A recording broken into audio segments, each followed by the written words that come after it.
একটা সময় দেশে যেহেতু বড় রকম ভাবে বিদ্যুৎ খাতের ঘাটতি ছিল, এক সময় যেহেতু অভ্যন্তরীণ গ্যাসের একটা বড় রকমের প্রাপ্যতা ছিল, সেটিকে গুরুত্ব দেওয়া হয়েছিল সরকারের পিএসএমপি তে। পরবর্তীকালে শুরুতে কয়লা, পরবর্তীতে গ্যাস, পরে কয়লা গ্যাস দুটো মিক্স। কিন্তু এই সমস্ত ক্ষেত্রে যেটি হয়েছে সেটি হলো যে কতটুকু আমাদের চাহিদা সেটির যেমন সঠিকভাবে প্রাক্কলন হয়নি, আবার বেসরকারি খাতকে যখন বিদ্যুৎ কেন্দ্র স্থাপনের সুযোগ দেওয়া হয়েছে তখন দেখা গিয়েছে যে অবারিতভাবে বেসরকারি খাত বিদ্যুৎ কেন্দ্র স্থাপনে গিয়েছে, কিন্তু তার সাথে সম্পর্কিতভাবে যে ট্রান্সমিশন ডিস্ট্রিবিউশন সিস্টেম সেটিও আসলে গড়ে তোলা হয়নি। ফলে প্রচুর বিদ্যুৎ কেন্দ্রকে বসে থাকতে হয়েছে। এখনো আমাদের বেশ কিছু বিদ্যুৎ কেন্দ্র বসে থাকবে, এমনকি এই যে রূপপুর পারমাণবিক বিদ্যুৎ কেন্দ্র হচ্ছে, এটিও পুরো দামে সাপ্লাই গেলেও আসলে ট্রান্সমিশন ডিস্ট্রিবিউশন সিস্টেম পুরোপুরি তৈরি হবে না বলে অভিযোগ রয়েছে। এবং অভ্যন্তরীণ যে গ্যাস যেটির এখন স্বল্পতা তৈরি হয়েছে, তার বিপরীতে গিয়ে যে অভ্যন্তরীণ নতুন ভাবে যে গ্যাস এক্সপ্লোরেশন করা, সেটিকেও আসলে বিভিন্ন রকম ভাবে চাপে, বিশেষ করে এলএনজির যে বেসরকারি খাতের যে একটা বড় চক্র গড়ে উঠেছে আমদানি নির্ভর এলএনজি, এদের কারণেও আমরা দেখেছি যে অভ্যন্তরীণ গ্যাস এক্সপ্লোরেশনকে সরকার আন্ডারমাইন করেছে বিভিন্ন সময়কালে। এখন বিভিন্ন ভাবে জোরালো ভাবে বিভিন্ন উদ্যোগের কথা বলা হচ্ছে। একবার বলা হয়েছিল যে 2024 সালের ভিতরে 48টি কূপ খনন করা হবে। সেদিন আমরা প্রেস কনফারেন্স করার দুদিন পরে আবার শুনলাম যে 26 সালের ভিতরে 100টি কূপ খনন করা হবে।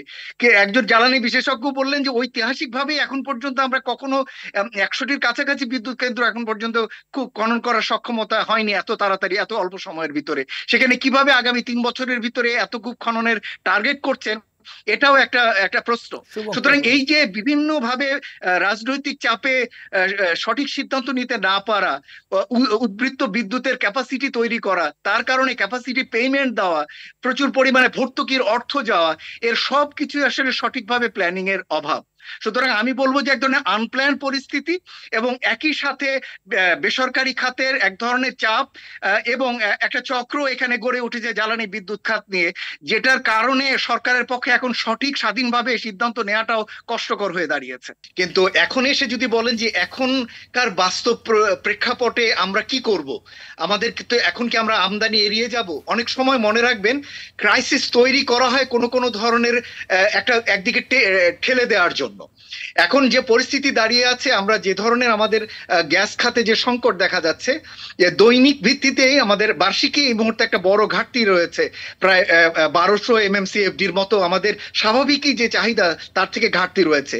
যেটা মোহাম্মদ হোসেন ভাই একটু আগে বললেন যে যদি এফএসআরইউ গুলো ঠিক হয়ে যেত তাহলে পরিস্থিতি এতটা খারাপ হতো না, হয়তো এতটা খারাপ হতো না, কিন্তু ক্রাইসিস কিন্তু থেকে যেত।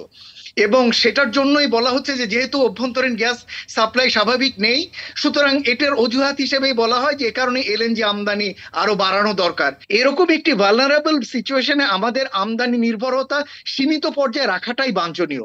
আমি বলছি না যে আমরা আমদানি একেবারেই প্রয়োজন হবে না, এটা বলছি না, কিন্তু আমাদের চেষ্টা থাকা উচিত আমদানিকে সীমিত পর্যায়ে রাখা। বায়ু বিদ্যুৎ নতুন সম্ভাবনা তৈরি করছে, বাসাবাড়ির উপরে যে আমরা সৌর বিদ্যুতের কথা বলছি সেটির বড় সুযোগ রয়েছে, আমাদের যে আবর্জনা ব্যবহার করে যে বিদ্যুৎ সেটার সুযোগ রয়েছে।